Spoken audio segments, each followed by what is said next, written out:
a sense of community when you're free. Rolling through the mountains, rolling through the valley, rolling through paradise with me.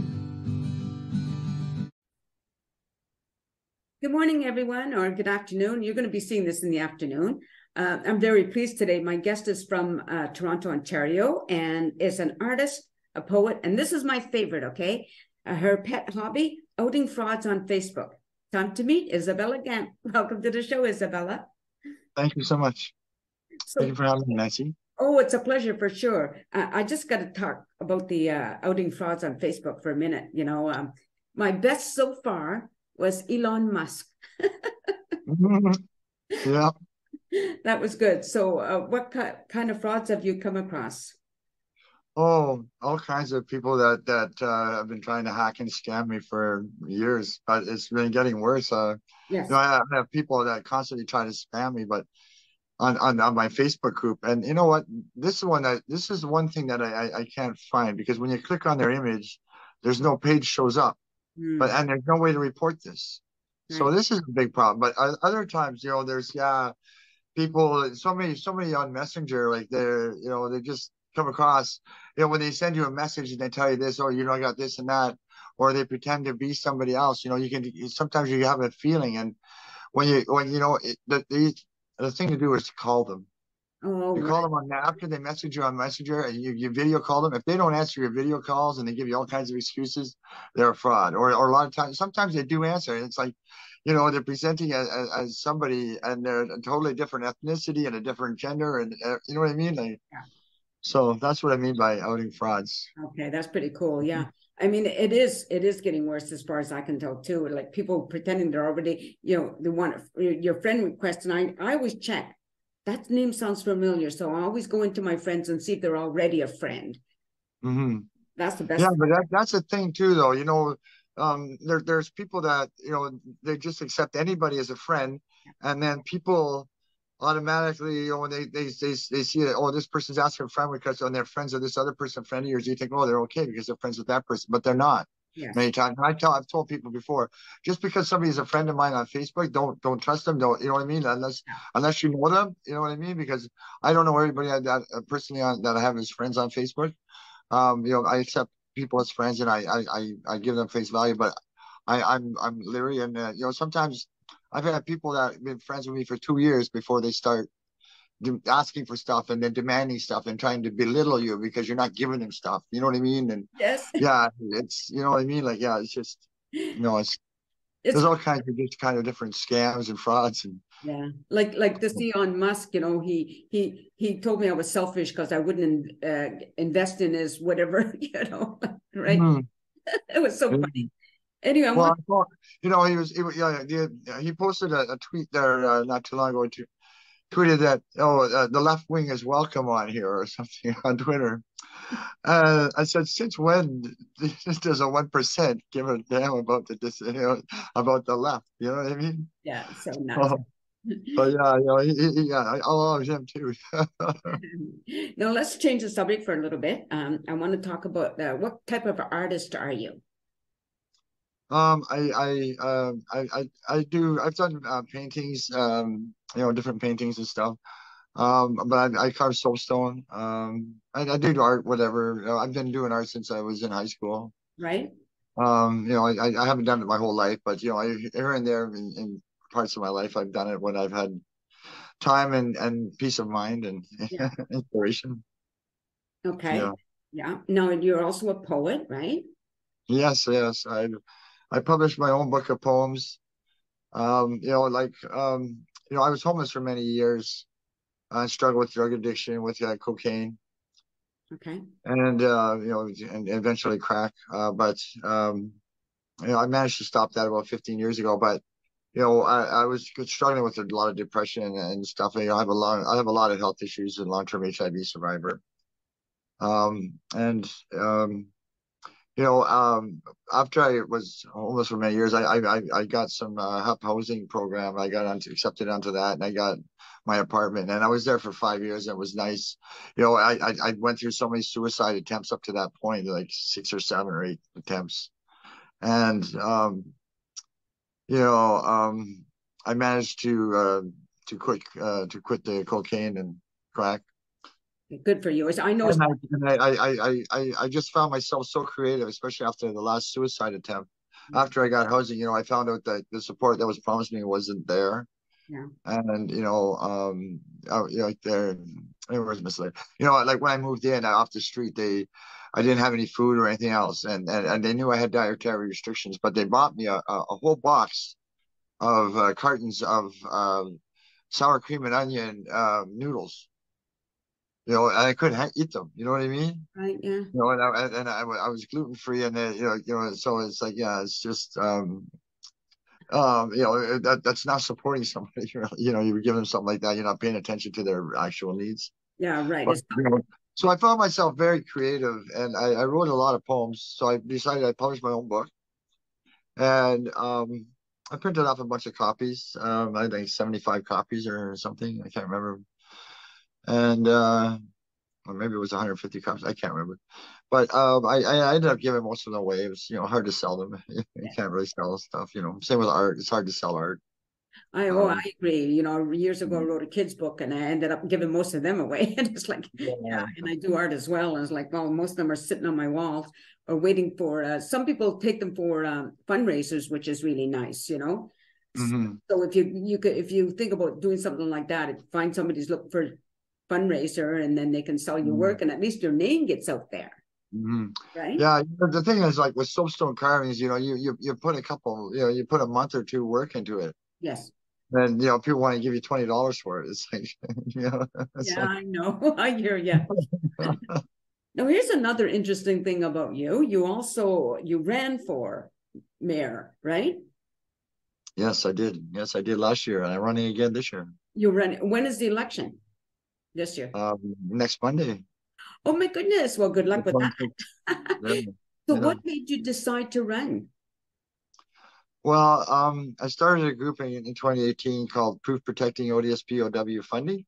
The proof was, proof we're here and we're coming out swinging, and we're demanding 100% increase. Everybody else was talking about the 3% increase that Catherine Wynne proposed and briefly put in place, but it was, you know, Doug Ford canceled that as soon as he came in, so it was never really instated. So, you know, all these groups were calling for it to be reinstated. You know, and politicians wanted the 3% to be reinstated when we needed 100% increase. Yeah. So, you know, it took me 2 years to call out these groups and politicians and to get the, you know, and heckle them at other protests and say, no, we need a 100% increase. Stop demanding 3%. You know, so a lot of people got mad at me and groups got mad at me for doing this. You know, they labeled me the enemy, and you know that I'm uncooperative because, you know, that or I'm narcissistic and think that only my views matter. You know, yeah, I'm uncooperative because I'm not willing to negotiate. Well, I'm not going to negotiate to be ableist like they are. Yeah, you know what I mean? We need what we need. You know what I mean? Like, you know, when people go and ask for it, pardon me?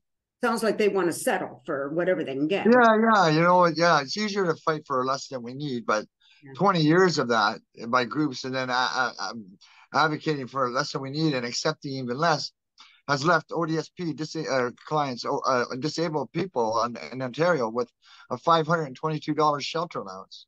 Yeah. That has to be stopped. I did another, you know, this is 5 years later from 2018. And I did a counter protest a couple months ago at Queen's Park, and I called all these groups out because now they're demanding that it be doubled. The ODSP be doubled. And, you know, that was okay in 2018, but in 2023, it's not. Since 2018, rent has doubled plus. You know, if you were to Google average market rent for a one-bedroom apartment is $2,500 now in Toronto. So if a disabled person in a wheelchair gets rent evicted or dem evicted in Toronto, they should not automatically become homeless and forced into a shelter and wait for housing that's maybe going to get built sometime. You know, or wait on a housing wait list for 10 years. I waited 20 years to get in housing, and I wish I never got in. I wish we had average market rent money. You know, now, like, you know, like if you simple double ODSP from 1228 to 2456 and a one bedroom apartment is 2,500, you're basically saying to the disabled person, like disableism, you're saying, well, here's some money for rent. It's not quite enough, But and you know this is and I'm sorry, but there's we can't give you any money for food or internet or your phone or for transportation or for laundry or for cleaning supplies or for anything else. If you know if you need that, you're gonna go get a job. You know, many employers don't want to hire disabled people. You know, just look at the trouble I'm having trying to run for mayor. Nobody wants to help a disabled person. Yeah, right. You know what I mean? Oh yeah, I hear you. You know, I don't know what it's still like here in BC, but for housing allowance is like I think it was under $400 a month. Like seriously, you know, that's insanity. Mhm. I mean, it really is. It's the politicians, and you know when they talk about this affordable housing, I mean, that to me is a joke. It really is a joke. Affordable Yeah. who? Yeah, exactly. Yeah, I know. I know. I keep calling that out. I called it at a housing meeting the other night, and they were pretty. I think they were pretty much in the premier's pocket, that group, because they were echoing things that he said. And you know, I called it out. I said, no, what you're asking for is middle class housing. I said you're asking because middle class is asking for affordable housing because the middle class is being eroded. Yeah, You know, people should be telling the middle class to demand higher wages for themselves, because when they're not demanding higher wages for themselves, the middle class, it hurts the lower class, because, you know, the middle class say, oh, well, how can you get more money? You know, how come you're not asking for more money, demanding more money when we're struggling too? Well, if you're struggling, you got to fight too. You yeah, know what I mean? yeah, They're absolutely. being misled. You know, it's, less taxes and all this instead of higher wages. It's like the $10 a day daycare. Come on, man. Yeah, People yeah, were so misled into that one. You know, if they had a thrivable income, you know, livable income, a thrivable livable income, they could pay for their own child care of their choosing. But instead, the government hoodwinked them and said, oh, no, this is better for you. But in 4 or 5 years or 6 years or 8 years, and that program gets canceled and wages haven't gone up, yeah. the stretch for people to afford childcare is going to be even greater. So this is why wages have to keep up to reality.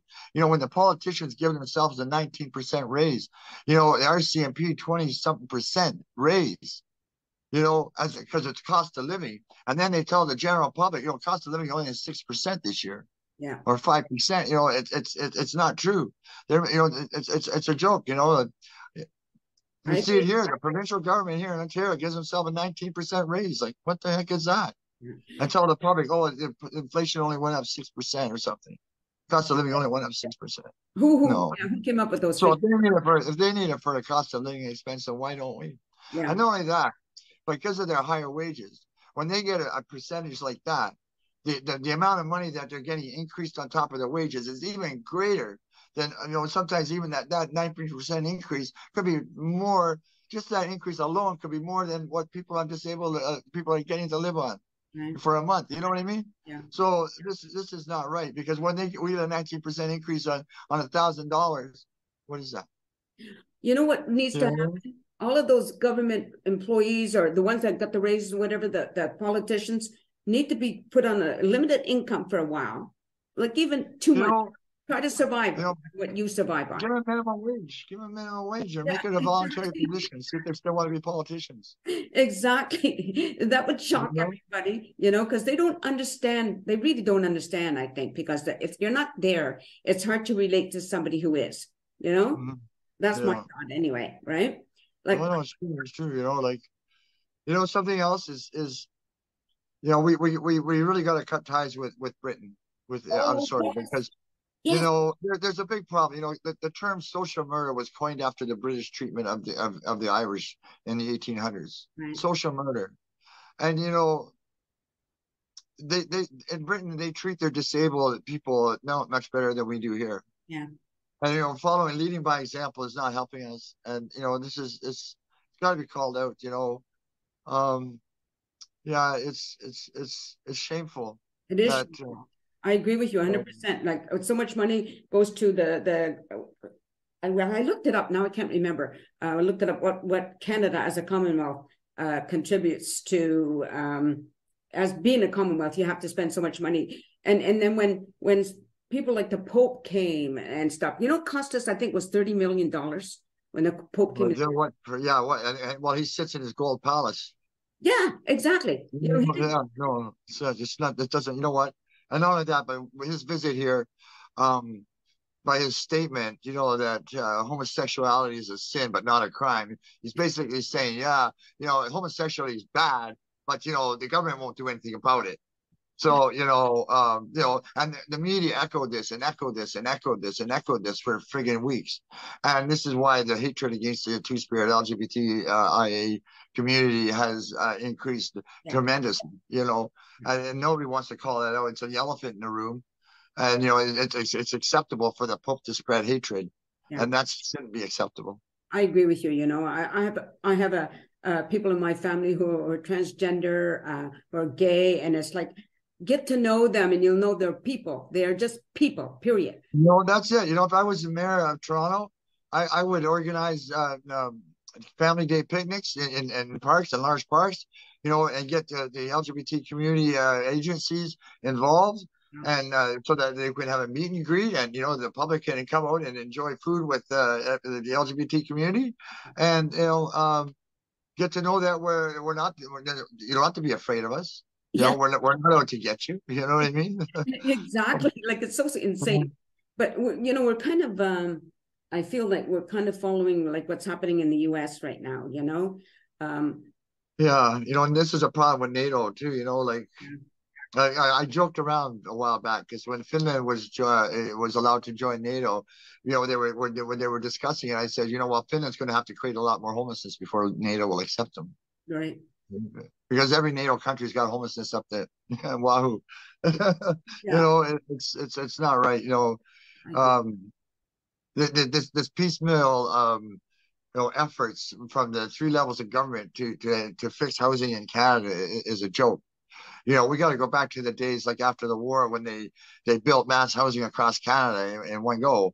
You know, the federal government has the money. They could buy smelters in different provinces and use some Canadian iron ore and make some Canadian steel and start building apartment buildings. You know, and it wouldn't cost them so much. You know, cut out the middleman. You know, they could buy cement by the shipload. They don't have to buy it by the truckload. You know, the first ship to come into Ontario, into the St. Lawrence Canal, the St. Lawrence Seaway this year, this spring, was what? Carrying what? Cement. But for what? Condos. Is that right? Eh? Oh, okay. Yeah. So, you know, that's that. There's no reason why. It's just political willpower that they're not doing enough. And it's, you know, it's the politicians for years calling out disabled and poor people and saying that they're frauds and stuff and scammers and, you know, useless eaters and whatever else they want to call us, and that we don't contribute to society and all kinds of nonsense. You know, people contribute what they can. You know, I think I've contributed to society. You know, since I've been on disabled. I mean, I worked for many years before I came onto disability. Right. You know. Yeah, I agree with you. You know, as a senior, I'm on a pension, but I earned it, right? You know, I didn't just fall in my lap at some point in my life. I worked like you did, you know, for many years. And I put in my, you know, paid my dues if you like that, right? I still pay taxes, you know. I'm still well, you don't pay taxes. You know, when you go to the store, you're still paying taxes. You know what I mean? They want to play games. Oh, you're not paying taxes. Well, we are every time we go to the store. And this is a really stupid thing too, because the government's giving us money with one hand and then taking it away in the other. You know what I mean? Oh, yes. Why are you taxing us for things, for money that you're only giving us a bare amount to get by, and then you're going to weaken that amount, the spending power of that amount by charging us tax too. Right. Yeah. Absolutely. Well, I really hope you do well. I really do hope you do well in the election. It'll be kind of interesting because if you can get in, you know, that'll set a precedent, and other, hopefully other provinces will follow suit with people who are, you know, like you said, disabled. It's really hard, I don't have a team, so I had a person help, you know, like before because I ran last year, I didn't have much help, so I wasn't really going to run this year, but unless I got some help. So I asked somebody to give me some help, you know, and they said they would with my campaign, and they helped me with a web page, but then it's been hard to communicate with them and stuff. Okay. So I don't even know if anybody ever even volunteered on that web page for my campaign. You know what I mean? Like, and now I see that they're hyping up another candidate. You know, one of the mainstream top ones that the media's been hyping up, gerrymandering the election, undocumented third-party advertising when they only tell the public about 6 candidates and there's 102 running. So, you know, Yeah, there's 102 candidates here in Toronto running for mayor. Wow, wow. So, you know, it's just, That's for yeah, sure. it's very hard to get word out. You know, let's say my wheelchair hasn't been working right for the last 2 weeks. Oh my goodness. Like the battery won't hold a charge, so I can go from point A to point B as long as it takes like under an hour. Right. And you know, I got somewhere to charge up when I get there, so that if I'm sit there for an hour or two, so I can get back on the subway and get back home and stuff. But you know, it's limited how I can campaign. I can't go just riding around into neighborhoods and show people my signs and talk to people or anything. Yeah. So you know, it's hard. You know, Sure. And it's people are misled. You know, a, people are, you know, they're hyping up Olivia Chow, but where was Olivia Chow in 2018 when I started protecting ODS POW funding to demand 100% increase for disabled and poor people? mm-hmm. You know, well, where were all these other politicians? How many of these other politicians have blocked streets in protest to demand more money for disabled and poor people? Yeah. I've done it 20 times in the last 2 years. Only the public hasn't been told this because the media, you know, have been, you know, are not pro anti-poverty. They're pro poverty. They're, you know, they obviously want to keep people in poverty because they haven't told the public the truth about what's going on. They'd rather tell the public that, you know, quote John Tory, that homelessness is a choice, you know, Oh my and God. Doug Ford that, oh, you know, everybody that's, you know, yeah. Unbelievable.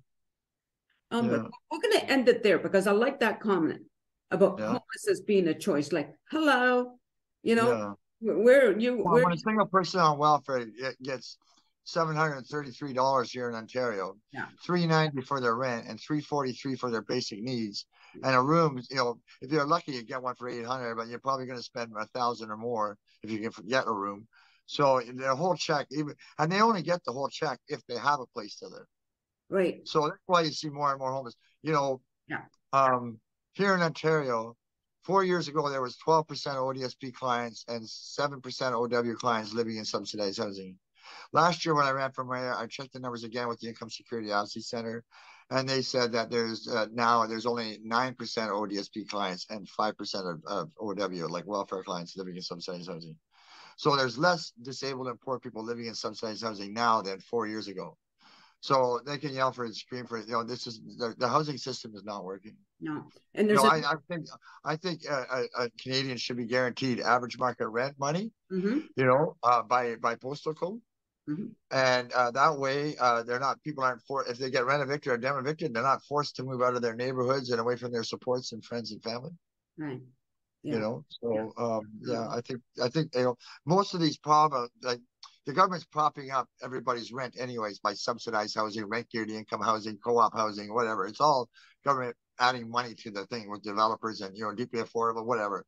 So you just cut out all the middle people. You know, like Toronto housing. There's a problem we got in Ontario with Toronto housing in Toronto. You know, tenants aren't allowed to transfer. They're not allowed. So if they have a problem, I had a problem with noise in the neighbors, and you know, I couldn't get a transfer to move. I had to fight with Toronto management, emails after emails for 4 years, nothing going on. They threatened me with eviction. I said, yeah, let's go to court. You know what I mean? I want to bring this out in court. No, they didn't. And finally, after I did a protest in front of their main head office up on Yonge Street near Toronto, they rapidly hurried me into Toronto Seniors Housing because I was old enough. So like Toronto Seniors Housing, we've never seen anybody to get transferred in Toronto Housing as fast as they transfer you because they wanted to get rid of the problem. Right. But I wasn't the problem. It was my tenants around me creating a problem, so I couldn't sleep at night. Yeah. You know, none of these candidates here are talking about how they would better the sleep of people at nighttime. You know, I think buildings should be soundproof between floors. Yeah. And interior walls. You know, people with mental health issues get sleep deprived. They hallucinate, become delusional, act out. Then they get evicted. Then they're on the streets. They're more sleep deprived. They get more delusional, more act out. Then they go to hospitals and they act out and they swear, they curse, they threaten. And the hospital doesn't help them, put them in a quiet room and find somebody to help them. They throw them back out on the street into the unsuspecting public. Now this person with their mental health issues is feeling totally dejected, totally angry, and may take it out on the public. Right. You know, if somebody gets hurt on the street by somebody that randomly assaulting them on the street, they should look into that person's medical records and see if they've been kicked out of a hospital recently before they got attacked or something. Yeah. And then sue the hospital. Right. Yeah. And we're going to run out of time. Okay. We're going to have to end it there. Okay. But just just stay on camera. I just want to talk to the audience. And yeah, you've been listening to Isabella Gamk from Toronto, Ontario. And I hope you appreciate and listen and heard what she had to say and share that. So, you know, because knowledge, we all know that knowledge is power. So with that being said, everybody take care and peace out. A sense of community, Chilliwack's a place to be. A sense of community where you're free. Rolling through the mountains, rolling through the valley, rolling through paradise with me. It's multicultural, you're sure to see it all. Chilliwack's the place to be, you'll see. Come party in the park, go dancing after dark. Chilliwack's the place to be, you'll see.